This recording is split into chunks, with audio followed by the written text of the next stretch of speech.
Hey everybody, this is Derek, aka No One on YouTube. Thank you for clicking on my video. And I found an interesting video, and it's called "How Nightwish Made Metal Beautiful."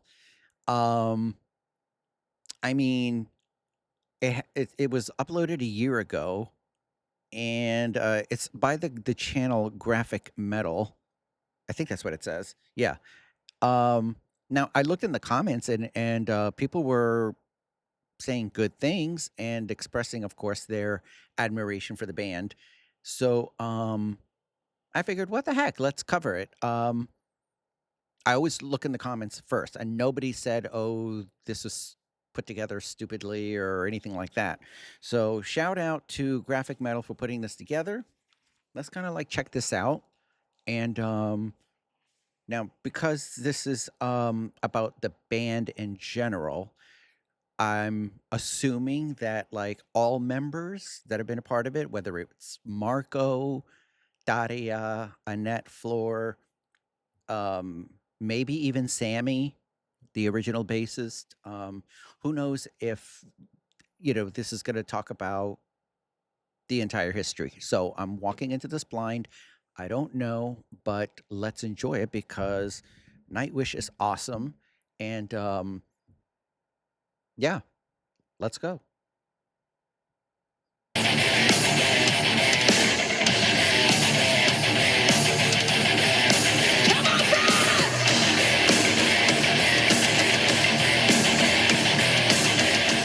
Hey rockers, I'm Veer Von Wright, and you're watching Graphic Metal, where metal is celebrated with design in mind. I don't know about you, but I love going to metal shows. But damn it, it'd be nice to see some ladies for a change. Come on. Heck, I take any new faces outside the same old couple hundred sweaty old dudes I see pretty much every damn show. And for anybody who knows me, I love females and rock, punk, metal, and I always have. It goes all the way back to the 1970s with Joan Jett and Lita Ford and the Runaways, to the 80s when it was Joan Jett solo, Pat Benatar, Hart, Lita Ford, Vixen, the whole nine yards. Into the 90s with L7, Bikini Kill, Hole with Courtney Love, in the 2000s with Kitee, some hardcore girls right there, Arch Enemy, and like so many other bands. So I definitely agree that at one time, and thank God that we got to a place where it's not a big deal anymore for women to be in punk or metal.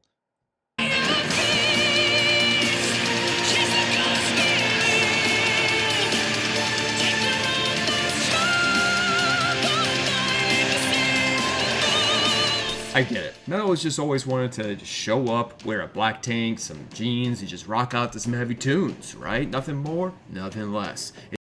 Well, in the 80s when Metallica was out, they were most of the bands were what were considered hair bands. So they were not in black and jeans. I mean, they were literally in like glam makeup, spandex, skin tight. I mean, look at Poison, even Motley Crue for a time, like with the Theater of Pain album and stuff like that. I mean, trust me, the majority of like those metal bands that you saw in the 80s were like in the glam, unless of course, the rise of thrash metal was coming up, with Metallica, Megadeth, Anthrax, and stuff like that. It's the heavy metal way. This is why we have such a loyal following, but it's also why we are stubborn sons of bitches. After all, look what we did to hair metal. Well, get over it. And while I'm at it, wake up, metalheads. Metal doesn't have to only be fast, simple, and brutal.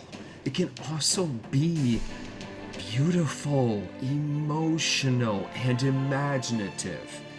Enter Nightwish.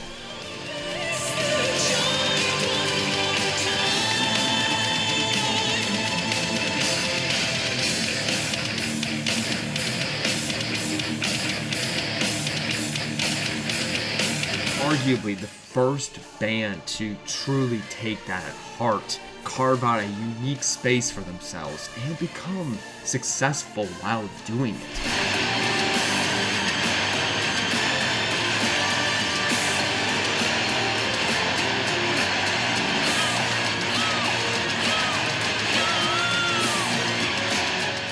One that was badly needed in the stuffy halls of Metal Valhalla. But how and why did they do this? Why does it matter? Who are the members and the keys to their success, plus their greatest weakness? Our take on the big polarizing debates. Tuomas versus Tarja, and who is the best Nightwish singer? All of this. Well, I don't get into all of that debates over the singers. They all have their place in the band. There would be no Nightwish if it wasn't for Tarja, and I mean, or really even Annette, because well,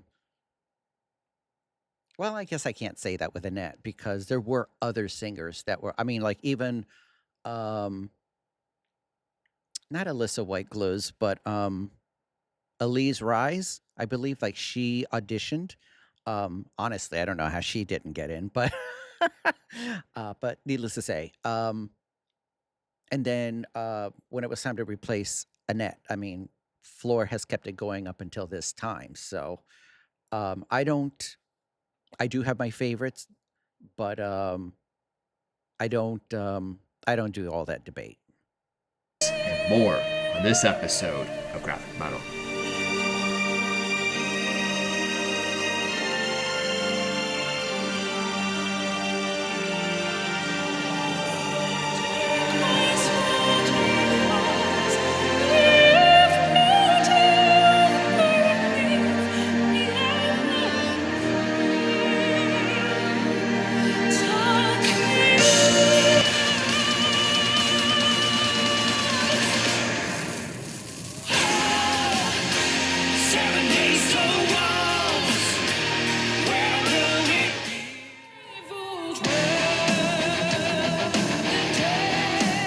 Just like the Barbenheimer film extravaganza, or in years past with nu metal, pop punk, or grunge, having a brand that welcomes and attracts both the masculine and the feminine energies is immensely powerful.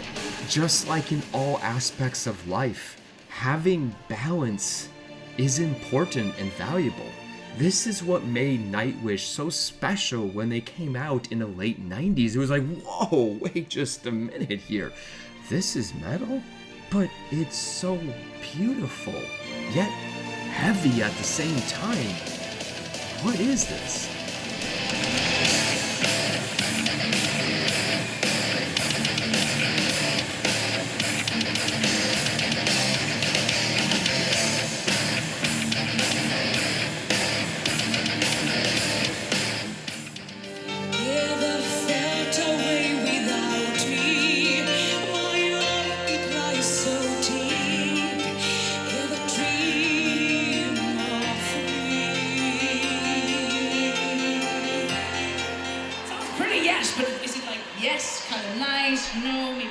Well, it's Nightwish, a Finnish symphonic operatic metal band forming in 1996 via Kitee, Finland. It's the side project conceived by founder, keyboardist, principal songwriter, and later producer of one, Tuomas Holopainen. He was a keyboardist for many Finnish bands in the late 90s, including a black metal band in Darkwood's My Betrothed, whose goal was to be the most blasphemous. By the way, I've never checked that band out. Dark Woods, My Betrothed. I need to check them out. Whose goal was to be the most blasphemous black metal bands in the world. But in 96, he had a dream come to him, an idea of forming a new band. It was sparked by a moment on July 6, 1996, where he and his old pals of Darkwoods were gathered at a campfire. His vision was a band that would be classical and play what he described as mood music. It wouldn't even really be heavy. He'd have acoustic guitar, some flutes, strings, piano, keyboards, and definitely a female vocalist. According to Tuomas, the idea was influenced by the Norwegian band Over and their sophomore release, Kveldsinger, in '95. If you listen to that album, you can definitely hear the inspiration. His fascination with having a female vocalist came from 3 other bands: the Norwegian gothic rock band Third and Immortal, the Norwegian doom metal band Theater of Tragedy, who just had formed, and the Dutch band The Gathering, who actually had been around since '89, but just changed new directions starting in '95, thanks to Anneke van Gerbingen joining and fronting the band. You may recognize her as she's just a little bit of a big deal.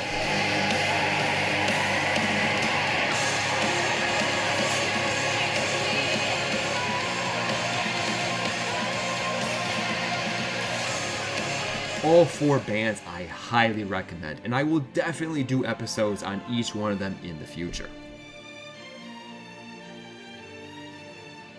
Okay, so Tuomas got inspired, but now it's time to paint. Shortly after that night, he invited his fellow schoolmate and buddy in Erno Vuorinen, aka Emppu, to play acoustic guitars,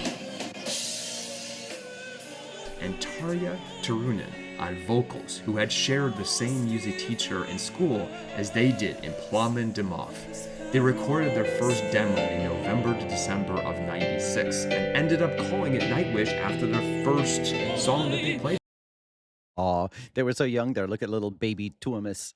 together.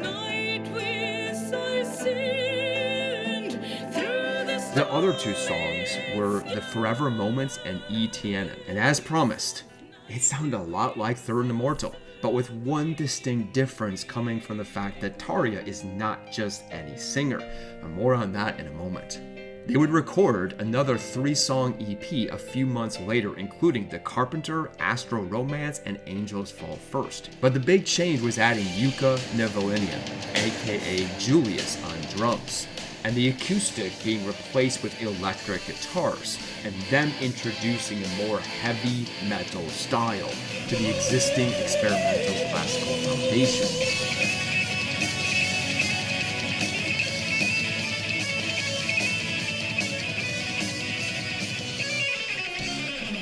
Both the decision to include a drummer, right, but also change the directions into an electric guitar was Tuomas's vision of wanting to take what he was inspired by, right, but then evolving it and creating a brand new style of metal. This style would be, of course, what Nightwish would come to be known for after all these years, which is either symphonic, operatic metal, depending on your personal preference. After completion of their second EP in early '97, the Finnish record label Spine Farm Records gave them a record deal, as they wanted to release the songs off of their first 2 EPs. As such, the band went back into the studio to record those 6 songs along with some new ones. Their debut, Angels Fall First, was released in November of 1997 and immediately drew local attention. Their single, The Carpenter, reached number 3 on the Finnish charts.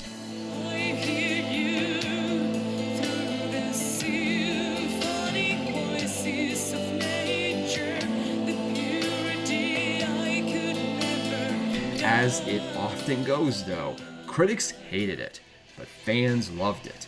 The fans had to wait patiently before getting a chance to see them live, as in the beginning, outside just a few shows here and there near their hometown, they had to wait as Emppu and Julius had to finish military service, along with Tarja having to finish her studies. Regardless, Spine Farm Records immediately saw their potential and extended the record for another 3 albums. This put the band right back into the studio to record their follow-up record, Oceanborn, which was released on December 7th of 1998. For this album, though, they added bassist Sami Venska, who was also an old friend of Tuomas's. It saw them bring a little bit more oomph, technical chops, and exploration. It was the same blueprint, it was just a little bit tighter. And just like that, and as indicated off of the second song from their debut, the Beauty and the Beast effect style was born.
So what exactly is this Beauty and the Beast sound that I speak of? Well, it has 5 distinct qualities.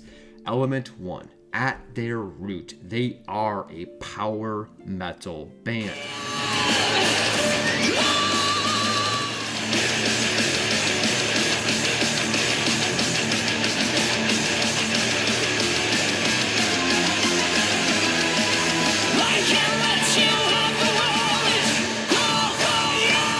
Which as a new genre was just in its infancy and just starting to get a little bit of attention thanks to bands like Blind Guardian, Gamma Ray, and TSO. Element 2, classical fusion. Remember, the vision Tuomas had was to evolve and create a brand new style of metal by combining metal with classical instruments and strong structures. Throughout their career, many have been used, but most commonly you'll hear instruments like pianos, keyboards, flutes, strings, pipes, cello, violin, acoustic guitars, choirs, and many samples. Not to mention the fact that they have worked more and more with orchestras as the years are going on. Element 3, experimentation. Tuomas was drawn to and felt that the only way to succeed both within this vision and also in the music industry was to never stop evolving and experimenting. And so, the band always has. Element 4, imagination.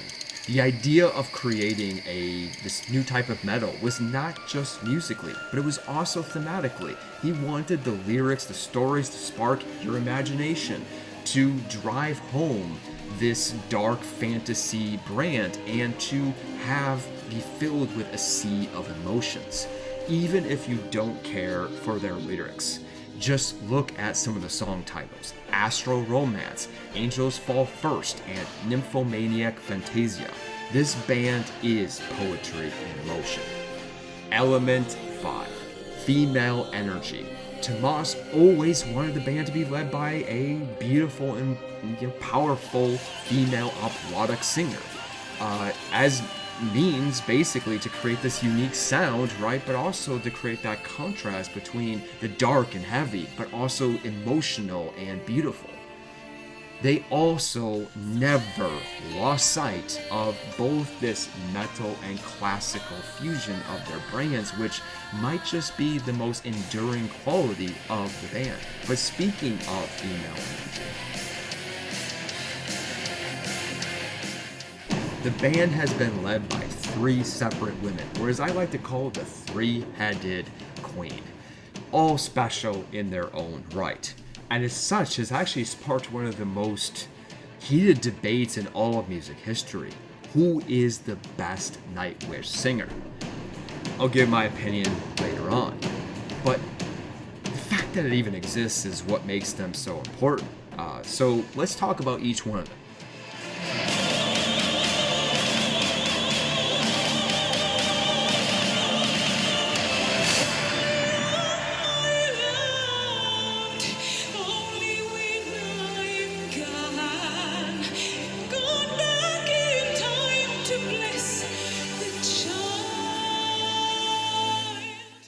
First, you have the Dark Fairy herself, the OG, Miss Tarja Susanna Turunen Kabuli, or simply Tarja, who is not just a singer, right, but a professionally trained classical artistic singer with a 3-octave vocal range. She studied at Sibelius Academy, and another school that I am definitely not going to attempt to say out loud, so you can just read it if you want to, which gifted her a unique and dramatic operatic vocal style, not to mention limitless confidence. Despite the band playing about as epic sounding music as you can imagine, all eyes have always been on Tarja. And look, I don't know anything about fashion, but if Tarja is not considered to be a fashion icon, I don't know who is, right? Regularly changing outfits throughout her performances and wowing us with an array of stunning styles and colors. It truly is a spectacle. I always loved how she would always change the microphones too. So you can see the change there. She was wearing red, and then she would have the red microphone. When she was dressed in white, she would have the white microphone. I always thought that that was really cool and original. In itself and should not be undervalued. Remember, metal can be beautiful. She fronted the band from 96 to 05, which each of their first 5 albums, and of course, bringing the band to stardom. Which it's easy to forget given the fact that it's been like 20 years, but their breakup was a really big deal. We're talking, Metallica versus Mustaine level here. Heck, the Prime Minister of Finland got involved, for God's sakes. Leading up to the shocking moment, they were one of the biggest bands in the world. Already the most successful Finnish band, winning awards, selling multiple multi-platinum records, sold out stadium shows worldwide, and Tarja regularly making big global appearances. Not to mention that their 5th album had just debuted #1 in 8 different countries. But just like that, poof, all that changed. After yet another successful show in Helsinki on October 21st of 2005, when the band walked off stage, they handed what is now an infamous open letter to Tarja, essentially fighting. Listen, we can all have our opinions, and I'll just share mine, and it's just a brief one, but I don't agree with the way that was done. It was kind of, I don't know. I don't know why they felt the need to do that publicly. Yeah, I don't know why. None of my business. I wasn't there. I wasn't even a fan at this time. I didn't know about them, but um I'm sorry, but in my opinion, that wasn't cool at all. But they were young too. So we're talking this is like 20 something years ago, so Firing her from the band. It's crazy. This open letter actually was just made public after 20 years on the band's website. I will provide the link in case if you actually want to read it, but personally, I don't think that it ever should have gone public. I think it should have just remained for only them alone, as it's just way too personal. But for the sake of being able to move forward, all you need to know is this. The open letter basically stated that the band didn't feel like Tarja or her husband, who was also at the time the band manager, were in the band for the right reasons. wait, I don't think he was manager of the band. I think he was just Tadia's manager. Or am I wrong? More. Also important to note that a few years earlier in 01, Tomas fired Sammy, their ex-bassist, due to creative differences, which many people believe started the rift between Tomas and Tarja, as both Tarja and her husband, Marcelo, were close with Sammy. More on this a little bit later.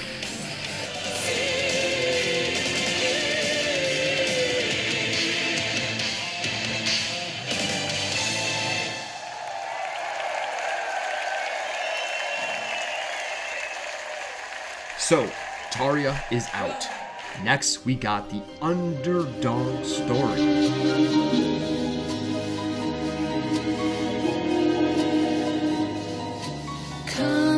can share this painting with me.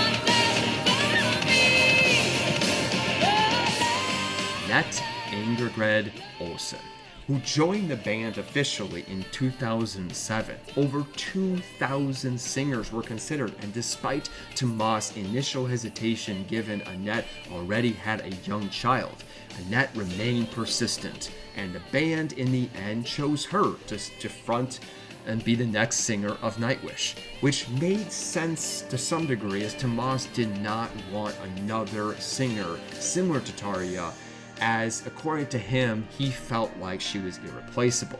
And Well, here's my opinion on this. And this is not to take away from Annette, but all those albums prior were sung operatically. So, I mean, I understand that he didn't want to necessarily produce more music with operatic vocals, but I don't know if he even considered the fact that Annette would be singing these old songs not operatically. But then again, Annette is not a trained singer like Tarja.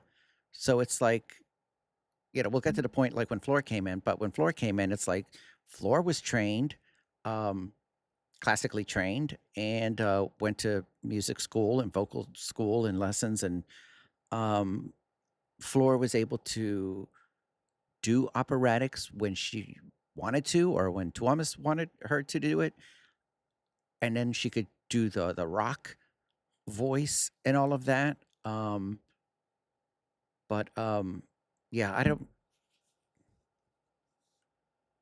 I mean, if Annette wasn't in Nightwish, we wouldn't have the dark element. We wouldn't have solo Annette. So I mean, it fulfilled a purpose. But I don't necessarily think that she fit in, like, not the aesthetic, not. But I mean, granted, the two albums that she sung on, Tuomas wrote some amazing songs, and on the studio, I mean, she sounds amazing with like um, Meadows of Heaven and you know some of these other songs. The Dove, the Owl, and the or wait the owl wait. I always forget. I always get that mixed up. The Crow, the Owl, and the Dove. But yeah, let's keep going. though was still more than capable of a singer, having. Okay, do you see what I mean? Like, and again, I'm not trying to be picky. Annette, though, was still more than. I mean, that was the front woman of Nightwish. Do you know what I mean? Like, Annette has way more style now. Like, when you see her now, she's got a lot of style. But back then, it was like, what was she thinking? You are fronting a symphonic metal band, and I think this is that green dress that she would wear. Like, what was up with the hair and the dress? It just didn't fit. Tadia was like this operatic goddess, and then Floor came in and she was like the Valkyrie goddess, and then Annette was just, I don't know, like a school mom that was like doing, I don't know. I don't want to be mean because she's a lovely lady. I follow her on Instagram. Annette is a lovely, lovely lady. I'm just saying that I don't think that she was a good fit for the band, but Capable of a singer, having singing lessons from Copenhagen Music Conservatory and MoMA. she did have singing lessons?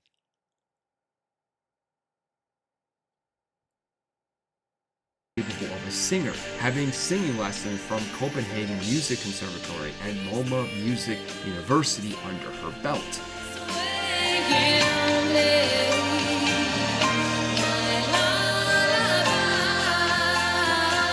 It was also hard not to like her, as she was that classic underdog story, fighting and clawing her way in life. She already had a child, right? But she also had worked like a ton of different jobs, including as a factory worker, a waitress, a hamburger flipper, veterinarian assistant, receptionist, hairdresser, and even a wedding singer. She also helped Tuomas out in writing, which is something that Tarja never did in her entire tenure with the band. And she was also coming into the band at their absolute peak and would be there for their 2 of their 3 most successful studio albums to date in Dark Passion Play in 2007 and Imaginarium in 2011.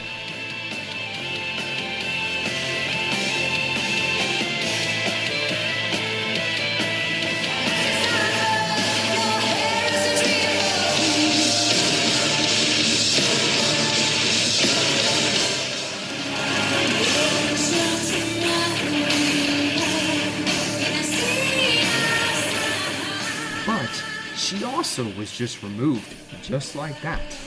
I don't think there are any big changes in the band. Let's just say this. Tuomas and Nightwish are damn lucky that this happened in 2012. Because if this happened just a few years later, I can assure you, the band probably would never have been able to recover from the band's backlash. They may have been doing it for the right reasons, for the band and also for Annette herself. But even a whiff, a hint of the idea that Annette may or may not have been fired due to her being pregnant for a second time, and therefore her requesting to push out the tour dates a little bit and being denied by such. I mean, oh boy, talk about a firestorm.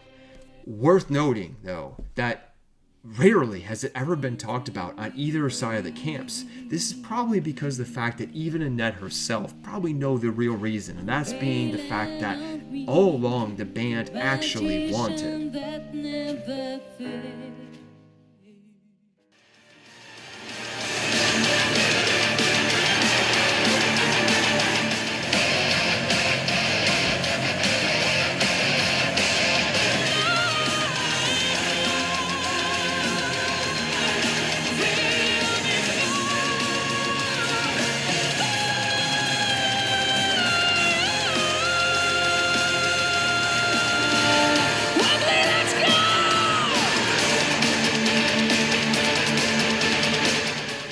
The Queenslayer, Floor Jansen, who officially joined the band in 2013. But if you ask Tuomas, he probably will tell you that Floor has been with the band from day one.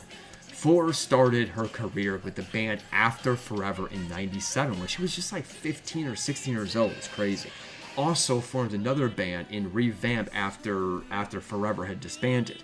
And because of her prowess as a singer, she got the opportunity to work on several other projects, including Ariane and Arjan's other project, Star One, which I want to call attention to because I think it's actually kind of cute. So, growing up, Floor wanted to become a biologist, and fittingly, she kind of got the opportunity when she got to play the part as the biologist in Ariane's album called, The Source, right?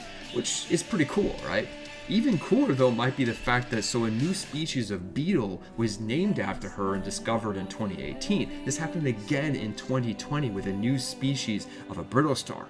Go figure, actually, Tuomas also has a species named after him, in which case was a fungus gnat. So apparently, the band is actually just a bunch of biologists masking around as a music band. Anywho, it was a dream scenario, okay? So Floor is also a classically trained soprano singer with a range of more than 3 octave level. And is actually even more intimidating than Tarja was due to her 6-foot frame, right? And in addition to her just immense confidence and stage presence, she is also 10 years younger than Annette and 5 years younger than Tarja, and highly motivated as she. I guess I never really thought about it, like as far as like their ages. Flora is the youngest out of the 3? Huh. I never really thought about it. And 5 years younger than Tarja, and highly motivated, as she was probably feeling like she didn't really get the recognition or opportunity that she deserved up to this point. Tomas may not have initially ever wanted to have another singer similar to Tari, but anyone, like myself, who knew of Floor, you get the opportunity to get Floor, you get Floor. It's just that simple. And you could tell immediately when she joined, it jolted the band with newfound energy to spark their now third act as a band. She has been now a part of the band for their last 3 albums, in Endless Forms Most Beautiful in 2015, Human in 2020, and now their latest brand new release in Yesterwind in 20. I mean, she's the longest running vocalist now. I mean, we're going on like 14 years that she's been in the band, or at least touring with them, starting in 2012. 24.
Regardless of the beat. I'm sorry, but when you hear that ending growl on Yours Is an Empty Hope, Floor she fits perfectly in Nightwish. She fits perfectly. Okay. That was what was needed after Annette left. Sorry. I mean, it's just my opinion. If you disagree, that's fine. Nothing wrong with that, but yeah. Regardless of the beat, Marco Hietala, who was with the band from 2002 to 2021 as their bassist on albums 4 through 9, allowed the band to elevate to new heights, writing more epic and explorative ideas and driving home that Beauty and the Beast brand.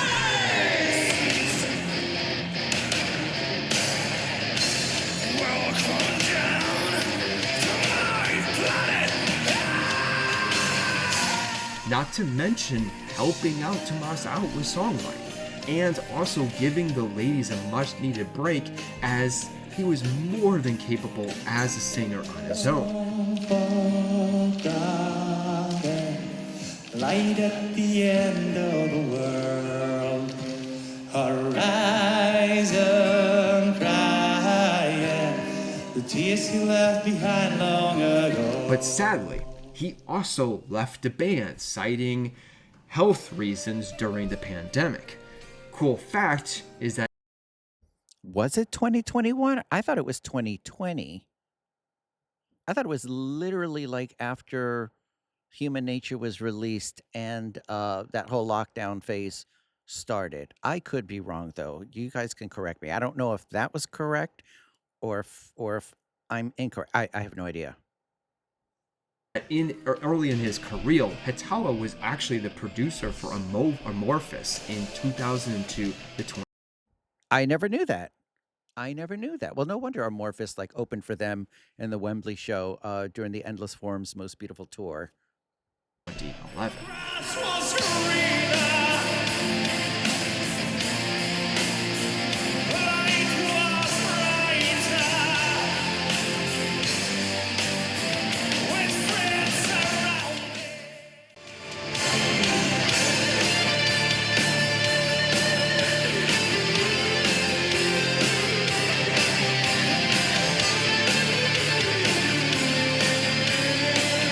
As for the other two men, and Pew, who is the first bandmate actually to get called upon by Tuomas to join Nightwish, gets zero recognition and attention, partially because it's hard to even see him at only 5'2". But yeah, without him and also Julius, who is their now ex-drummer, the metal part just would have fell flat and just been stale. But those two are highly skilled at what they do. And Pew in particular has a very unique ability to just kind of craft very emotional melodies and technical guitar solos, but is also a hell of a riff master. It's actually probably one of the most underrated qualities of Nightwish, is that they are really good at like mid-song breakdowns.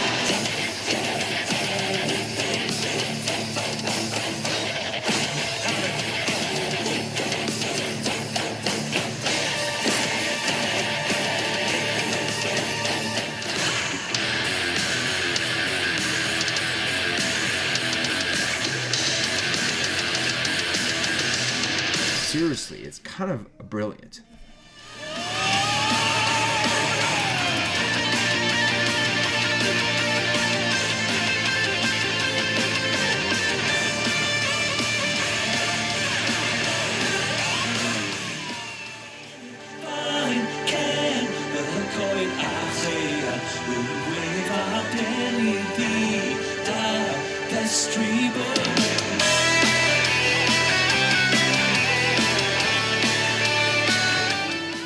We also got the newbies, and Troy Donockley, who joined the band also in 2013 along with Floor as a multi-instrumentalist and master of the Ilian pipes.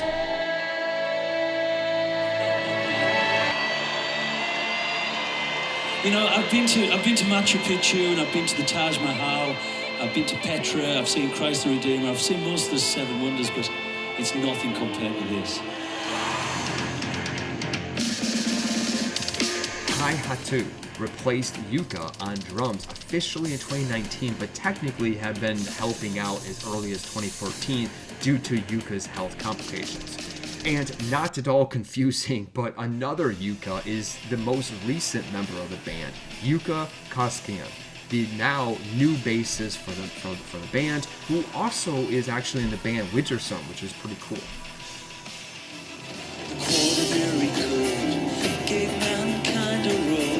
So we could see the beautiful die. Keep it track. Notice all the member changes, huh? This is what makes the debate between Tarja and Tuomas that much more interesting. Did Tarja really change that much? Was she influenced by the big bad husband? Was she seduced by greed?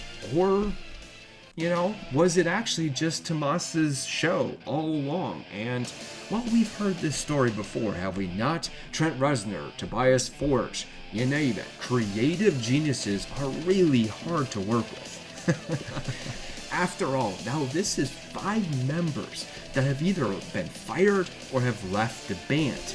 And sticking with the slight jabs for all their greatness as a band. And don't get me wrong, I've always enjoyed them. But they do have one giant weakness. But for that, you're gonna have to check out our other episode where I rank all 10 of their studio albums and give you all the juicy details and breakdowns of that, plus that greatest weakness that I'm referring to. As for the other polarizing debate, right, I have been fortunate enough to have seen them 3 times. And each of the different singers, go figure, in 04, in 08, and 2013. I also have listened to all their albums many times, even re-listened to all of them in preparation for these episodes. So, what is my take? Who is the best Nightwish singer? Well, yep, I'm doing it again.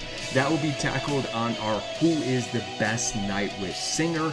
I know, I'm a bastard, but there's just too much to unpack, and let's be honest, you've already probably left this episode long ago. So with that, if there is one takeaway to take from this episode, is remember that metal can be beautiful, damn it. Those other 2 Nightwish episodes will be here shortly. Until then, I'm Veer Von White. You've been watching GrafikMetal Until next time, cheers, keep on looking.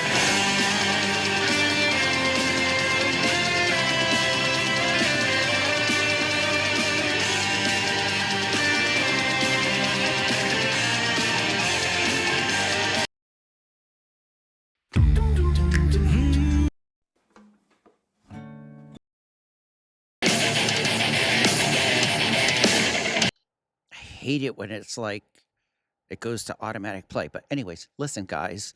Um, let's go to his channel just real quickly. Stop it. Okay, so okay, where are those videos at? S- Um, so I think it was like around a year ago, right? Um, The Impossible Truth About Dream Theater. I really do like his style, the way that he did and put this together. There were a couple things that I questioned whether it was accurate or not, but I could be wrong. Let me see. The other zero. Oh, the one with Lincoln Park. Okay. Okay, so here's how Nightwish made metal beautiful. So now the next one is ranking all 10 Nightwish albums. And then he also did the best singer of Nightwish is so I'm going to leave it up to you guys of the Nightwish Army and Floor Worlders if whoever's been whoever watched this reaction. Do you want me to react to the other two documentaries that he put together? Now, let me tell you something about I did enjoy this documentary, but since they were talking about how Nightwish made metal beautiful, I don't it wasn't clear to me whether he was referring to it made metal beautiful because of the lead singers, because they were women and they were beautiful, or whether the music was beautiful. So, because you know what? I wish if it was the music, I wish he would have like included like let's say like snippets of or little parts of Meadows of Heaven or I mean, I guess there were some snippets in there like they did have a little bit of like the Poet and the Pendulum Floor's version when she's, singing like the siren and um but I don't know. I I think maybe I would have liked it just a little bit more if they would have focused a little bit more on the beauty of the compositions. But other than that, I thoroughly enjoyed the way that he put it together. It was very easy to follow. And yeah, I enjoyed it. So, did you enjoy the documentary? Did you enjoy this reaction? Let me know because if you'd like me to do the other two, I'll do the other two documentaries, but only if you guys say so in the comment section. Um, because if you guys don't want to see the reaction, then I'll just watch the documentaries on my own. So I'm going to put this one up and then leave it up to you guys. Leave it up to the Nightwish Army. Leave it up to my subscribers. Leave it up to my YouTube viewers and floor worlders as to whether I should do the other two documentaries. So let me know in the comment section. Uh, Again, I'm going to have the link to the original video in the description. And I am going to put Nightwish's and Floor Janssen's information so that you can go follow them as a band and as artists. And then if you liked this reaction, then I hope that you will press like. If you're not subscribed to the channel, I hope you will subscribe to the channel. Press the notification bell so you'll be notified when I upload a video because the YouTube algorithm sucks and it's not telling people or pushing out my videos. So please, guys, press the notification bell if you could. That would help me out a lot. And in addition to pressing like, you can also hype the video and share the video on social media platforms. Also, in the description is going to be like all of my socials, my Instagram, friend me on Facebook, my Discord, and then more importantly, my Patreon page. If you'd like to support the channel another way, you can buy me a coffee. The link is right here, or the QR code, I should say. But there will be a link to that and a PayPal also down below in the comment section. So I'm going to go ahead and end this video now. And again, let me know about the other 2 documentaries. And either way, Nightwish rocks. You guys rock. Thank you so much. I'll see you in the next one.